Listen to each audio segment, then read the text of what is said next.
all starts with you. Together we will change this world for the better. There is no planet B. We can't go to Mars. We can't go anywhere else.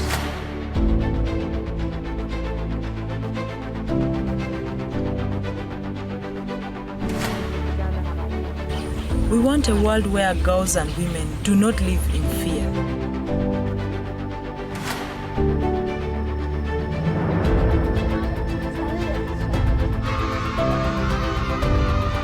We are seeing all kinds of disasters of climate change right now.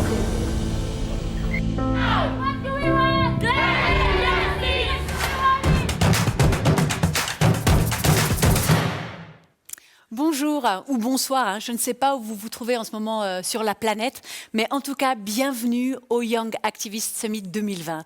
Non mais 2020, mais quelle année! On aurait voulu se retrouver en vrai, on aurait voulu s'embrasser, se toucher, alors on ne peut pas. Et dans la morosité ambiante, avec un monde sans dessus-dessous, avec l'incertitude dans laquelle nous vivons chaque jour quant à demain, eh bien, vous verrez, il y a des projets qui portent, il y a des projets qui redonnent espoir et ce sont ces projets-là dont on va parler aujourd'hui. Le but, aujourd'hui, c'est d'échanger, d'apprendre, de découvrir. Vous allez le faire avec ces jeunes activistes, mais aussi avec, on va dire, des vieux. Des vieux, alors ils ont à peu près mon âge, mais ils vont partager avec vous, avec eux, leur expérience.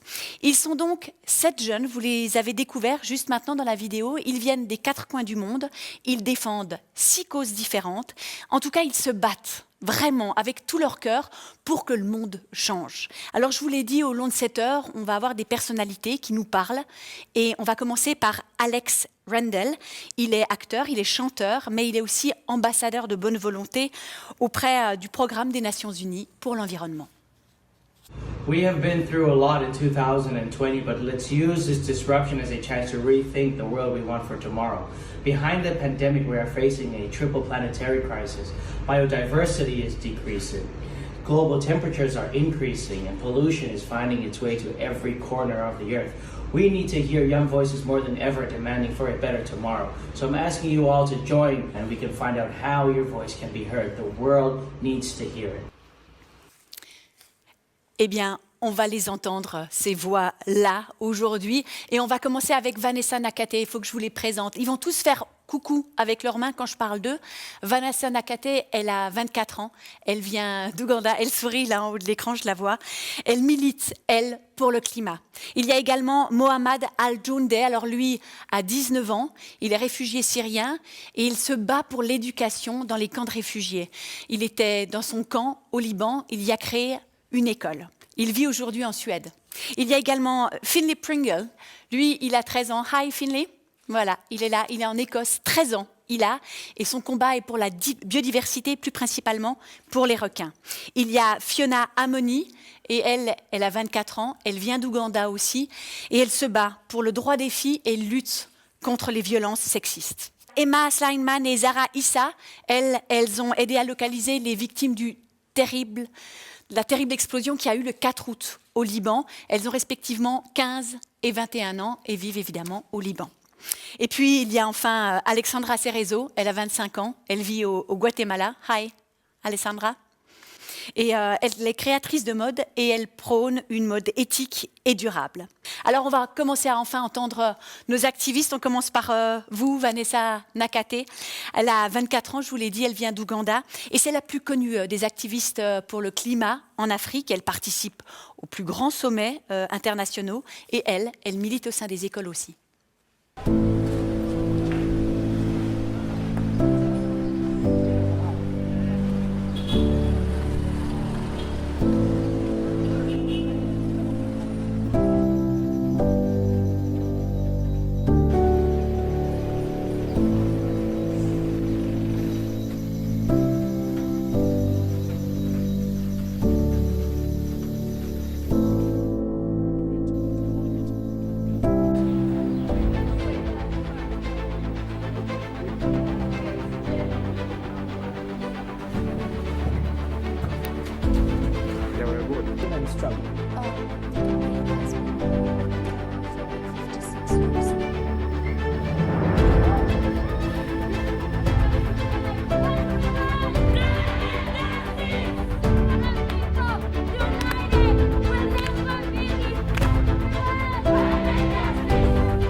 Bonjour Vanessa.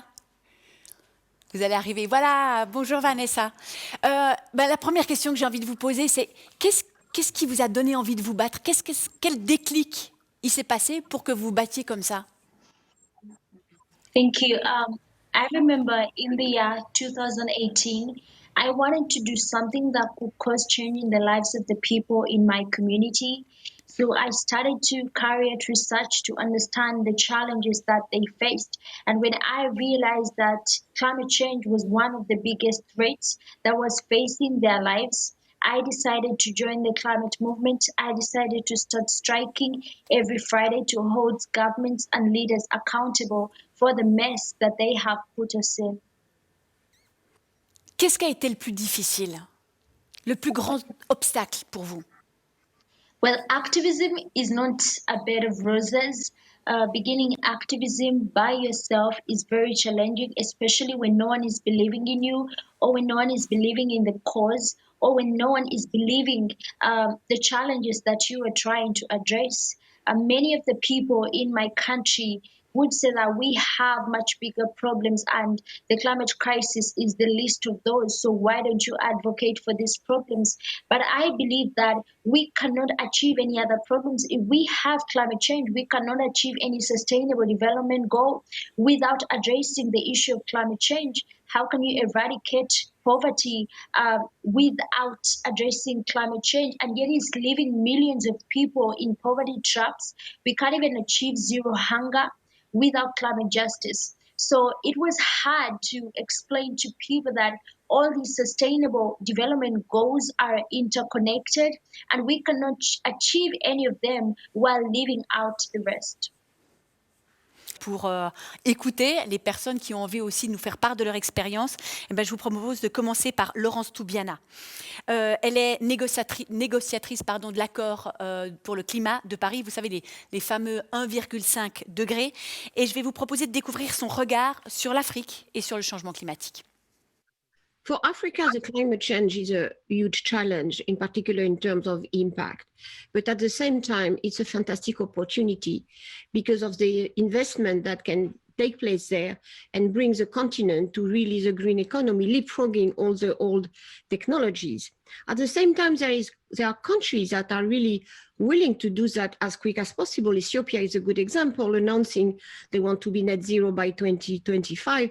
And I even trust even more on the youth movement, the climate march movement that take place in Africa in particular. And I know there is a very active Uganda activist within the summit. So I think it's really a region where there is so much opportunities and so much energy to go forward.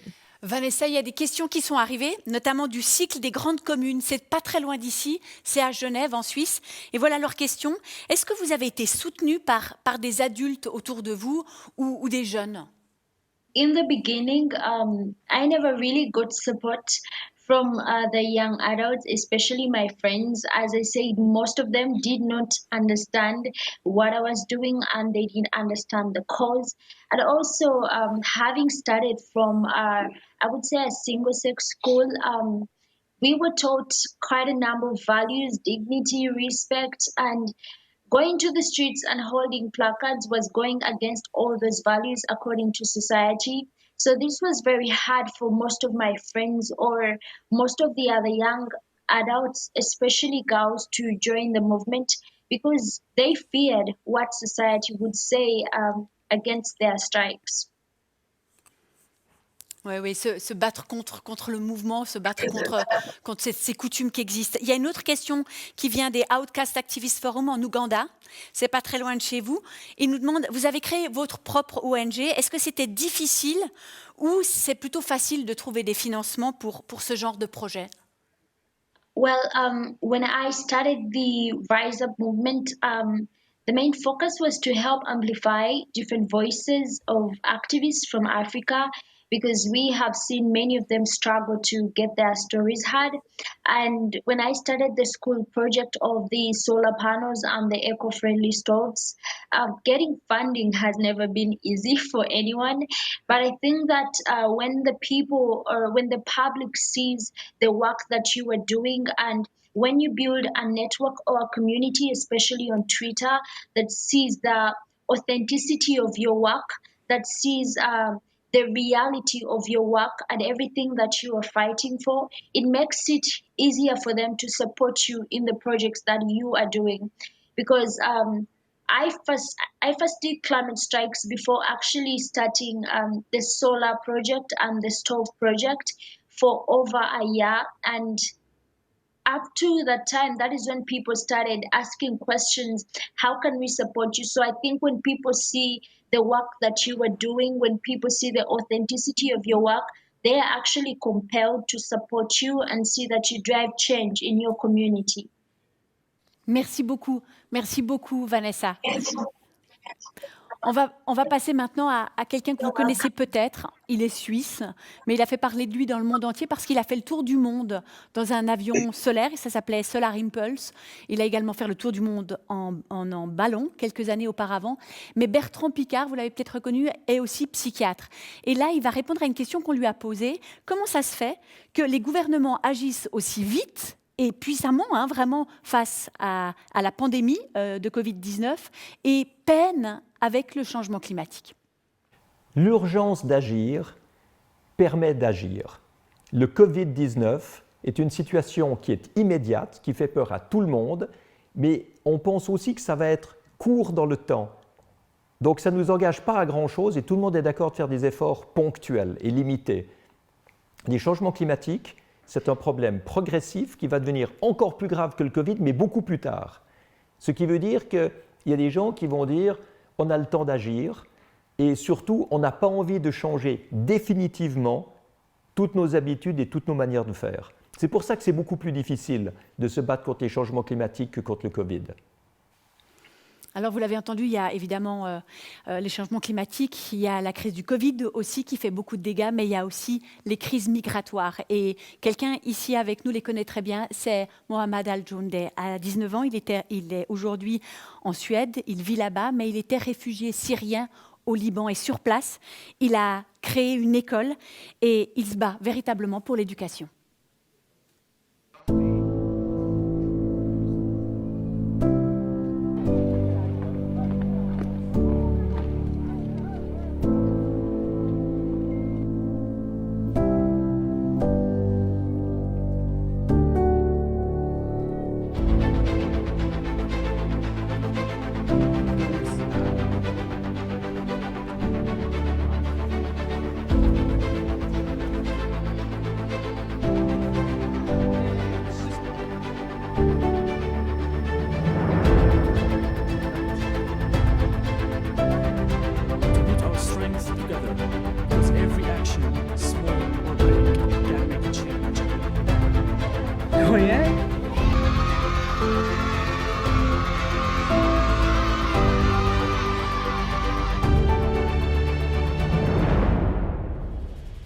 Bonjour Mohamed.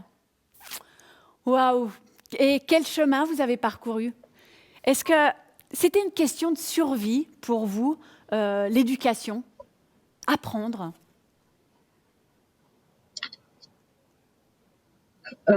Yeah, definitely. I mean, when I arrived to Lebanon from Syria, my home country, I was 12 years old, and as 12 years old, without an education, because I did not have access to education in Lebanon, I had no friends, and my life quickly became kind of miserable in a way or another. And the only way that I could survive, the only way that I can cope with my life in Lebanon was to build friendships with the children. And it happened to be these children who lives in the refugee camps, because they're Syrians like me. And then we decided to build the school to preserve these friendships. In a short sentence, of course, it was a way to survive. It was a way to build a community that I can feel like I belong to. Aujourd'hui, est-ce que la crise du Covid change les choses dans les camps de réfugiés? On a l'impression que c'est encore plus terrible qu'avant. Yeah, definitely. Generally speaking, refugees lives generally in the poorest areas, and they don't have access to nor work or education or proper healthcare. And this causes a lot of issues, especially if there was an outbreak of COVID-19 cases in the refugee camps. In Lebanon, it's even doubled because after the blast, the economical situation of the country as a whole has been impacted, and generally when it gets bad, it gets even worse for refugees. So now they don't just face health threats; they also face economical threats, which we've seen that causes homelessness, extreme poverty in the refugees camps nowadays. Merci Mohamed. Alors on va écouter Leia Amonde Uko. Elle est spécialiste, elle, de l'éducation pour les enfants réfugiés. There are dire consequences for a child refugee not to receive an education. You know, classrooms are a safe haven and can protect children from very many things, including recruitment into armed groups, child labor, sexual exploitation, and child marriage. So it's important for a child to be able to experience that classroom environment, to learn about themselves and about the world, and this will help them to rebuild and live their lives better after a conflict. Now, a lack of education also heightens the risk of violence and conflict. If a child is not educated, where will that affected community get its teachers? Where will it get its architects? Where will it get its doctors? So it is very important for a child as a refugee to be able to have an education like any other child in any part of the world. Voilà, on le découvre avec ce que nous dit Leia, combien l'éducation est importante pour se construire en tant qu'enfant. Mohamed, on a reçu des questions pour vous du public. Et en premier, en voilà une. Comment les jeunes peuvent aider une cause comme la tienne? Comment eux peuvent aider les réfugiés? I mean, help comes in different levels. I think in the most individual level, personal level, I would say be more acceptable of refugees. We usually perceive them as foreigners or as outsiders or as something different from us, for instance. So be as acceptable and be as interested in their lives as well. We've seen a lot of problems with integration with refugees because people are less interested in the refugees' backgrounds. And I think this is the most individual level. Other than that, just reach out to any local organizations that you know support refugees and ask them, how can you help? Either donations, either volunteering. These things usually help quite a lot. So I think these are the two things that individuals can do. Merci beaucoup, Mohamed. J'ai encore le temps pour une question, je crois. Et c'est une double question. Qu'est-ce qui vous stimule le plus? Et est-ce que parfois vous êtes découragé? Je suis sûre que oui. Yeah, definitely. As our school got bigger and more responsibility is on all of us as a team and on me, I find it more difficult to compromise my life as a 19 years old teenager and as an activist who was built a school. And this discouraged me sometimes. But what keeps me going is knowing that I'm not working, but I'm cooperating with the community that we've built. We're working as a family for a cause that we all believe in. And while we're doing so, we're maximizing happiness. The children, the teachers, me, the board, everyone who works in this project is happy while doing it. And we think this is very important and we wanted to maximize it on even a bigger scale. And this is what usually keeps me going. Merci beaucoup, Mohamed. Merci. Maintenant, on va passer à Finlay Pringle. Finlay Pringle, il a 13 ans. Et du haut de ses 13 ans, c'est un habitué des grands meetings internationaux et des médias. Il est passionné de requins et lui, il milite pour la sauvegarde des océans.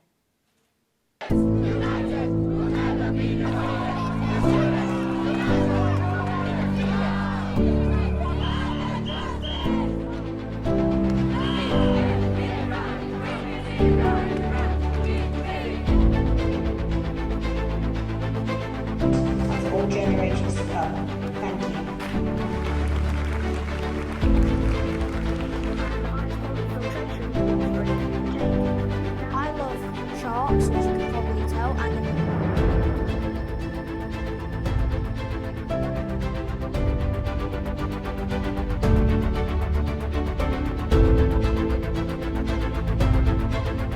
we can't go anywhere else.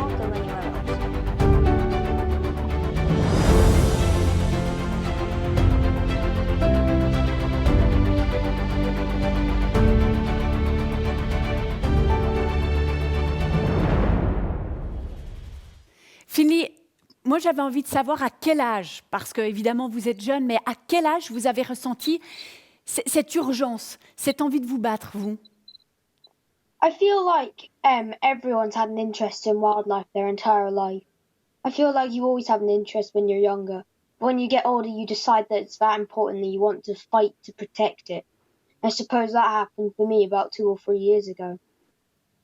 Vous aviez alors à peine, on va dire quoi, les 10 ans à peu près. On m'a dit que vous aviez été le premier écolier du Royaume-Uni à faire la grève comme Greta Thunberg le vendredi. C'est vrai?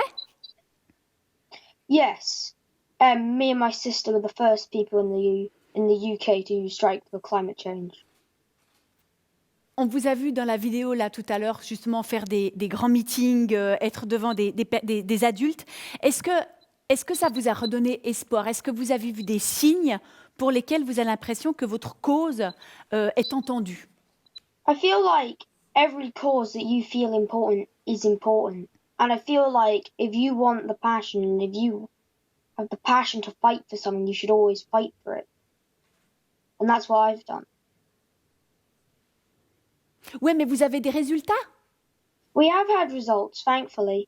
Thanks to campaigns from people around this country, we've reduced the amount of restaurants in the UK serving shark fin soup.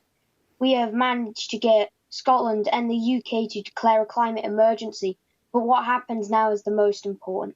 All a climate emergency is words. They need to take that into account into everything. You can't just declare a climate emergency and then not act on it. Merci Finlay. Je vous l'ai dit, on entend plusieurs personnalités. Maintenant, je vous propose d'écouter Timothy Swanson. Il est chercheur au Graduate Institute à Genève et lui, il est spécialiste de la biodiversité et de la croissance de la population. An awful lot of the problem of biodiversity has had to do with the fact that humans have been continually appropriating the land that's being used for a very small number of species that they rely upon.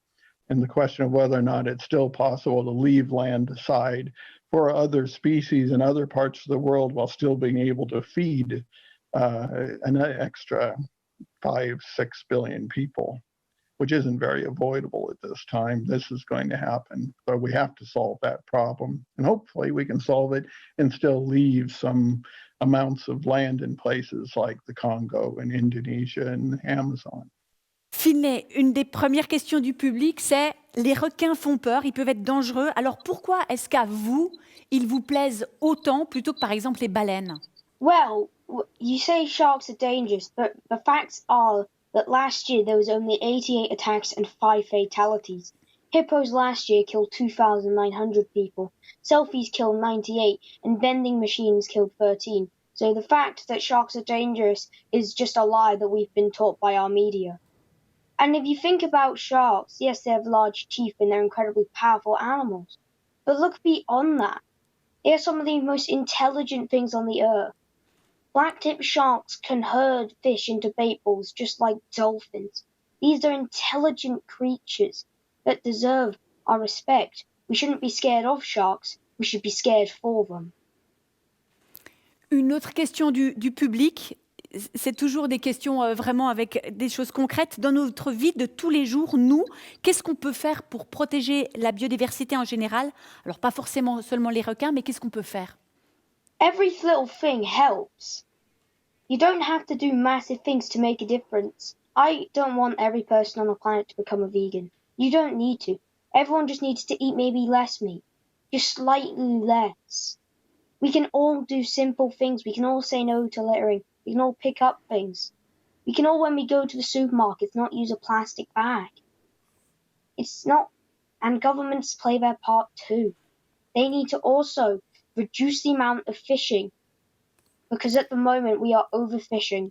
Sharks, as an example, take 5 years to grow to maturity. And then they, every year, have around 1 to 3 pups, depends on the species. But every single year, we are killing 100 million sharks. That is free every single second of every single day. Let's just think about that for a second. 3, 6, 9, 12. But we can all help. And I don't say these things to depress people. You can all eat less fish. You can all say no to plastic, and you can use less electricity. Simple things can make a massive difference. Je suis sûre que tout le monde vous a entendu. Merci beaucoup, Finlay. On va passer maintenant à une autre personne qui nous parle et écoutez bien ce qu'il va dire.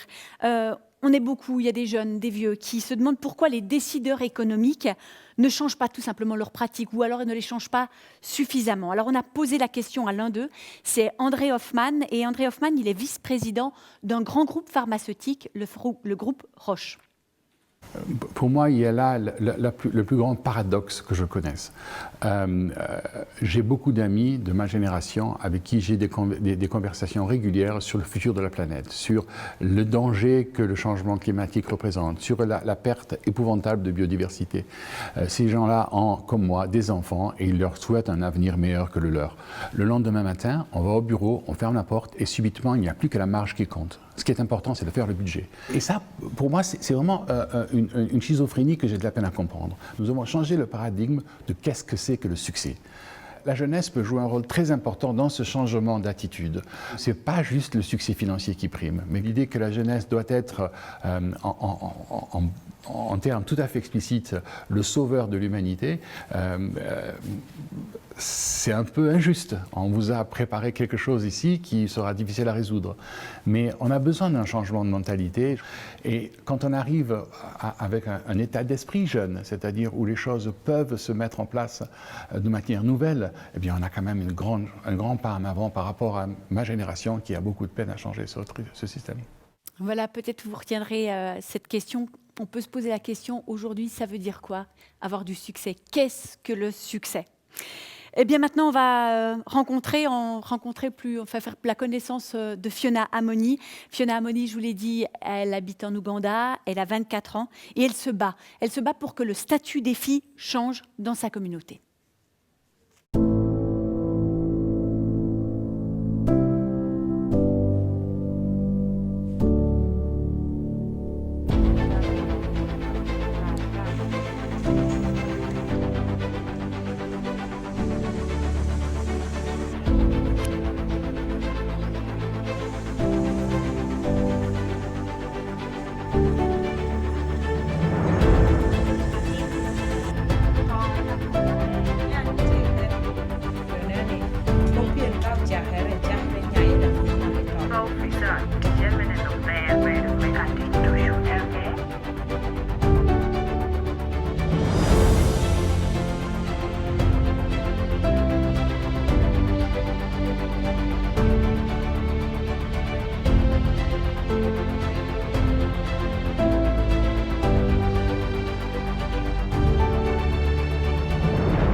Bonjour Fiona.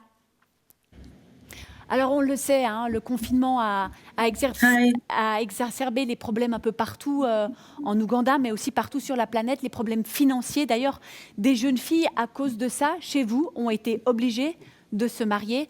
Est-ce que votre combat aujourd'hui est encore plus important avec ce confinement? Yes, lockdown worsened everything in Uganda, especially in line with gender-based violence, because parents and children were locked down in homes and they don't have access to go out of home, maybe to report in case of any challenge. And also while the lockdown wasn't there, children used to go to school and it used to take a lot of their time. Now when the pandemic came, a lot of people were enclosed, and even when there is violence at home, they could hardly report. On l'a entendu avec Vanessa tout à l'heure, le poids de la coutume, etc. Vous, votre famille, autour de vous, ils comprennent votre combat ou c'est difficile aussi avec eux?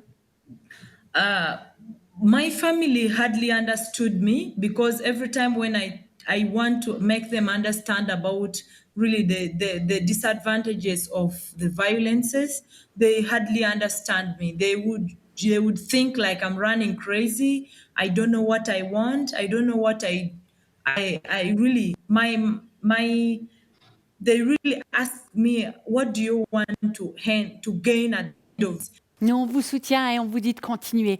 On va écouter maintenant Monica Ferro. Elle est spécialiste justement des questions de genre et elle s'exprime sur les causes des violences envers les filles et les femmes.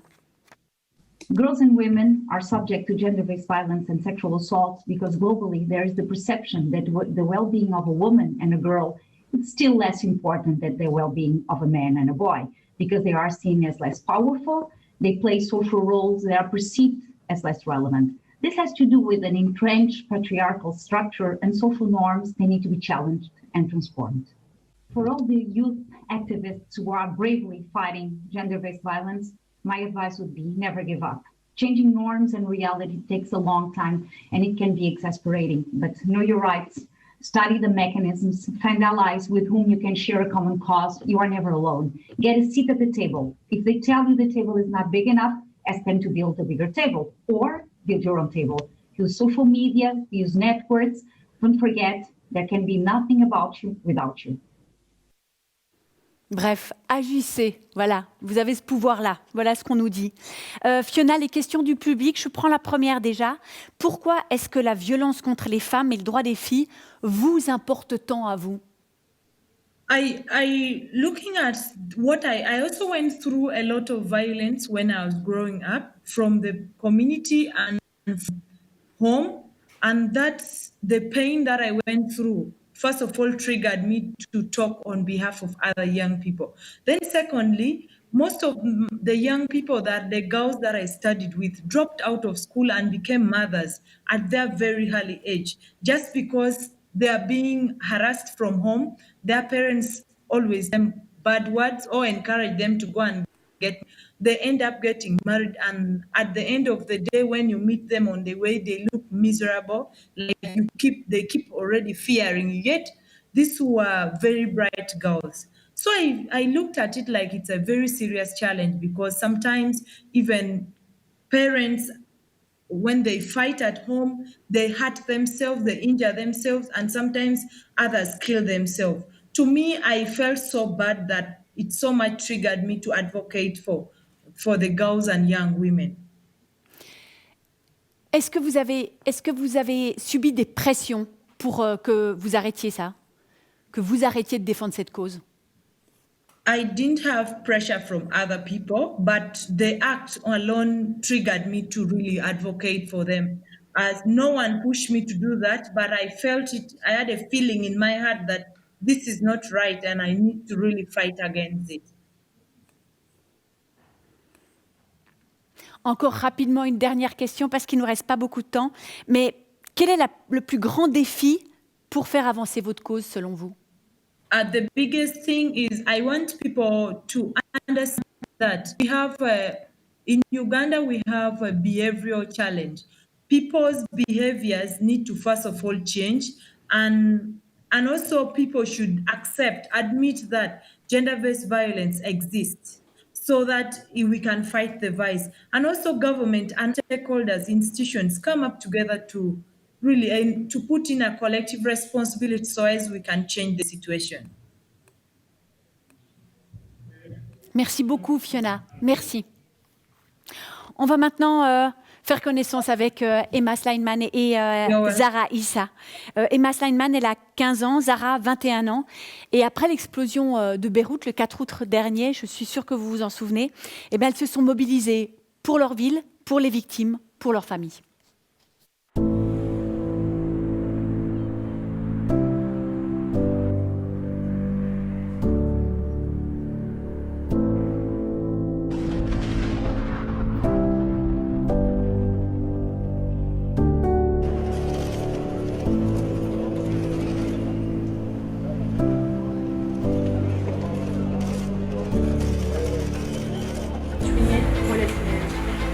Oke, هي متأكدة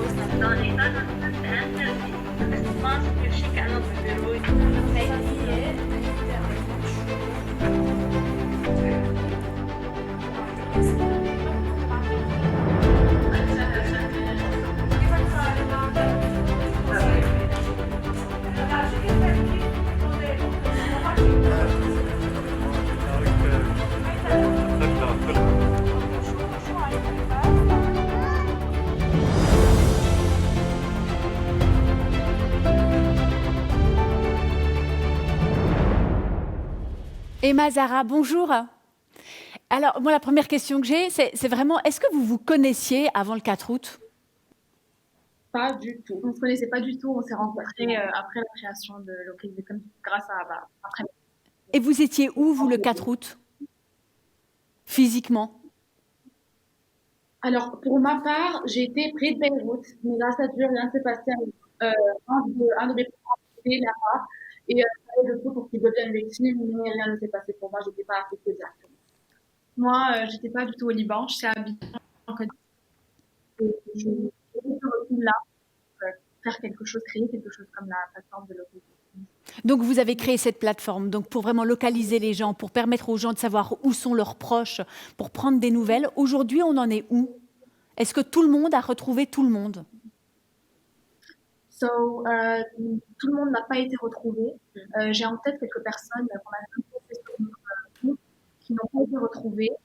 Ils sont toujours portés disparus et très morts, mais on a réussi à retrouver quand même beaucoup de personnes. Exactement, là, on peut pour tous 631 noms sur la base de données.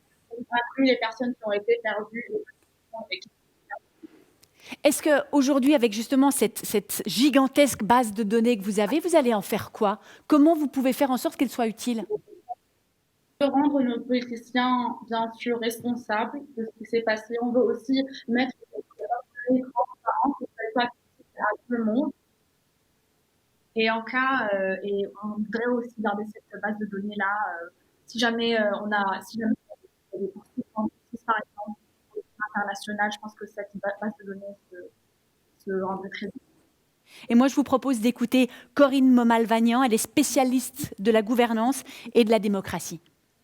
The young people have to understand that time and numbers are on their side. They are the largest young generation that has ever existed.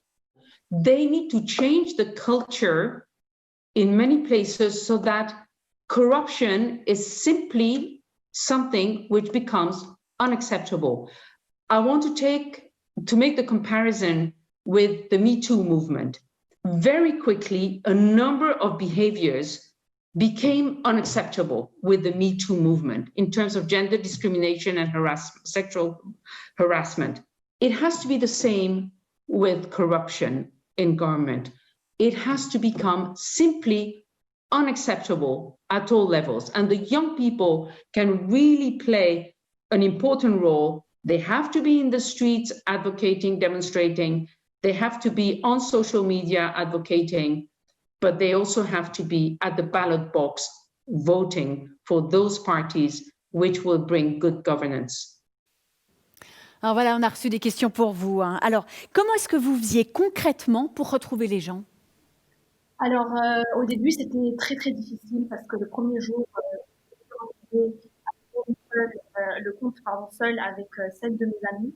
Et du coup, pour trouver ce qu'on faisait, c'était l'information, on posait les questions, on les posait sur le compte et on demandait aux gens de laisser en commentaire n'importe quelle information qu'ils auraient. Et de cette manière-là, quand cette personne en tête-là qui a été retrouvée de cette manière-là, et donc elle a été localisée à l'hôpital de mais par la suite, ça a été mis en compte et les personnes pouvaient soumettre donc les informations qu'ils avaient via un formulaire Google. Et en plus, l'autre part, c'est aussi basé sur les informations qu'on a eues à partir des hôpitaux. Alors, on a commencé à téléphoner à des entités officielles. Alors, ça a pu nous donner des informations, mais aussi il y a d'autres qui n'ont pas donné des listes, mais en tout cas, les listes qu'on avait, on les traitait tout de suite, on les mettait sur le site Impact Histoire. Il y a une autre question, c'est qu'est-ce que vous avez appris, vous, de cette crise humanitaire? Alors, personnellement, avec l'impact que le groupe Victims Beyrouth a eu, j'ai vraiment appris qu'on pouvait tout faire. On n'a pas de limite en tant que gens. Pourquoi je demande de tester sur le groupe Victims Beyrouth parce qu'il y aura beaucoup de nouvelles choses et on compte justement permettre de pouvoir être des activistes et pouvoir avoir cette passion-là. On organise beaucoup d'activités sur ça et en tout cas, on peut aider les citoyens à tous les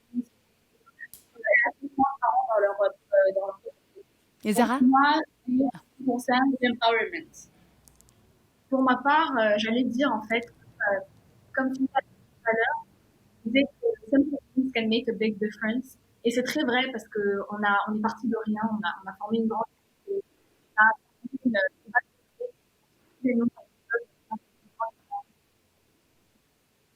Eh ben, merci beaucoup. Je pense que ça peut donner espoir et ça peut donner envie aussi de se bouger, de faire quelque chose pour changer les choses. Merci beaucoup à vous deux. Maintenant, on va faire la connaissance d'Alessandra Cerezo. Alexandra, elle a 25 ans, elle vient du Guatemala et elle est styliste spécialisée dans la mode durable et éthique. Elle travaille avec des artisans locaux pour transformer les vêtements usagés et leur donner une deuxième vie.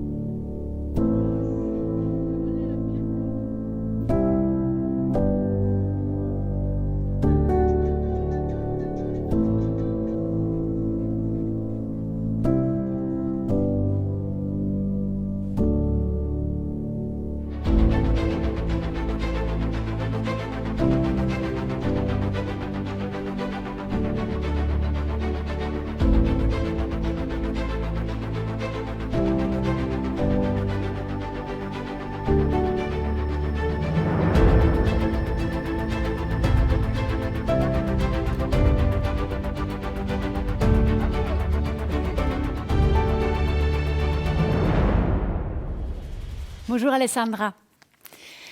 La première question, c'est, j'aurais voulu savoir si vous aviez envie déjà, avant d'être styliste, de faire du développement durable, ou c'est durant vos études où vous vous êtes dit, il y a quelque chose qui ne marche pas, il faut changer les choses?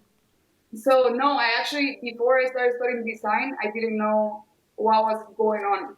So it was not until it was not until I was cursing my last year of university that one of my teachers screened this documentary that I think many of us that find ourselves here today in the ethical fashion industry have seen is the True Cost. That is a documentary where not only I found what fashion revolution is, but what the true cost of fashion behind the beautiful product is. After that, I cannot stop seeing what was happening. And after I finish, to be honest, I try to not see or keep on as I was, because it's easier. It's easier to consume without thinking about the repercussions of these choices. And it's easy to design without thinking about the process or thinking about the materials or how the workers behind are being repercuted in any way. But after a while, when you've seen the reality, you cannot continue without, especially without not doing something about it. Especially because we have a design flaw in itself. So, I think as designers, as consumers, we have the power to change the course of that. But it was not until 5 years ago that I discovered that. Vous dites quoi, vous, aux habitués du Black Friday? I think Black Friday is actually a proof of overconsumption and our lack of connection of what's going on around us. Because we're buying things that we don't need with money that we may not even have, right? So I believe that before buying in Black Friday, we need to ask ourselves, how can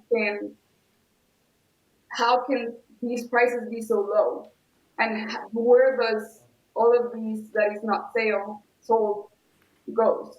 So I do believe that things are changing, but Black Friday is definitely a proof of many things that are wrong in the current moment, but it's something that we can actually see.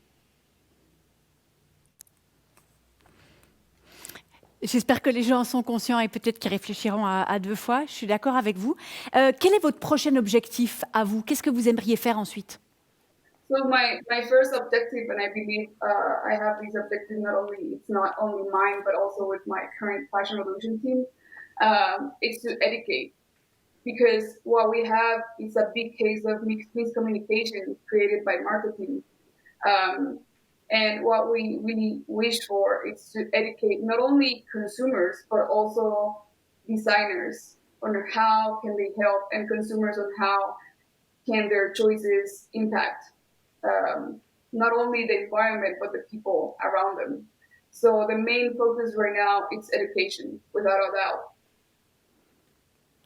Merci beaucoup. Merci beaucoup, Alessandra. Alors, vous allez recevoir des prix maintenant. À côté de moi, il y a des pièces uniques qui ont été créées par un artiste genevois pour vous. Et sur chaque pièce, il y a un petit message dans votre langue maternelle. Il faut que vous sachiez aussi que vous allez recevoir chacun une donation du mécénat Sisley à Paris, une donation en cash. Alors j'aimerais rapidement que chacun d'entre vous me dise, parce que vous étiez au courant que vous alliez recevoir un peu d'argent, ce que vous allez faire de cette donation. Et je sais que vous êtes préparés. Alors on va commencer. Alessandra, qu'est-ce que toi tu vas faire de cet argent? Tu sais déjà? I actually donated to these project created by a collective of brands that will donate it to different artisans that have suffered a lot during COVID. So all of these money will go for food, clean water, and medical supplies for all of the families of these different cooperatives of artisans. Merci beaucoup, Alexandra. Mohamed, toi, tu vas faire quoi? It's quite similar. We're planning to invest it most likely in the COVID-19 and the blast response, so we can elevate the economical situation of the refugees we work with, and hopefully provide the health kits needed for them to survive the pandemic. Vanessa, et toi? Merci, Mohamed. I look forward to carrying out installations of solar panels and eco-friendly stoves in some schools. Comme ça, on sait que c'est utilisé pour quelque chose de concret dans tous les cas, en tout cas. Finley, tu vas en faire quoi de cet argent, toi? In collaboration with the Shark Charity Bite Back, we'll be creating an educational pack for schools to educate young people about sharks in the marine environment. Aussi quelque chose de très concret. Merci beaucoup, Finley. Emma et Zara, vous? Et parce qu'on a l'équipe de Beyrouth, en tout cas, va mettre ces dons-là pour réparer les fenêtres des personnes qui vivent dans des rues congestionnées, dans des rues défavorisées comme le Chamouk, Tina et Jaïdir.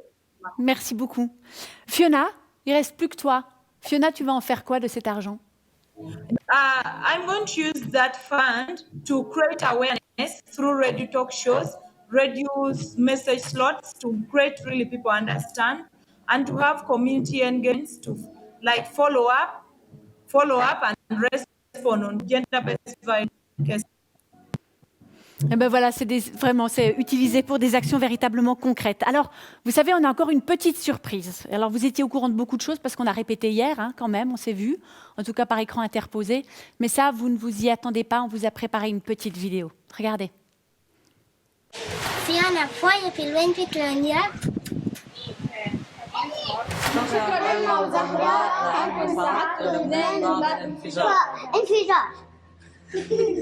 La vida sostenible es para gente valiente. Gracias, Alexandra.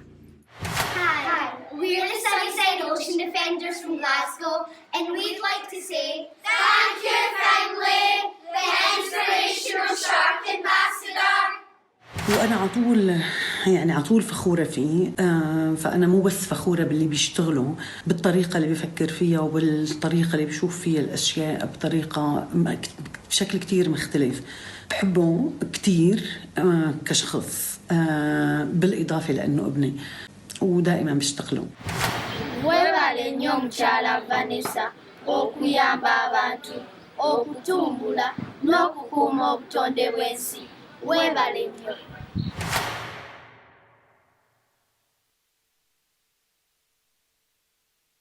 Connaissez ces enfants?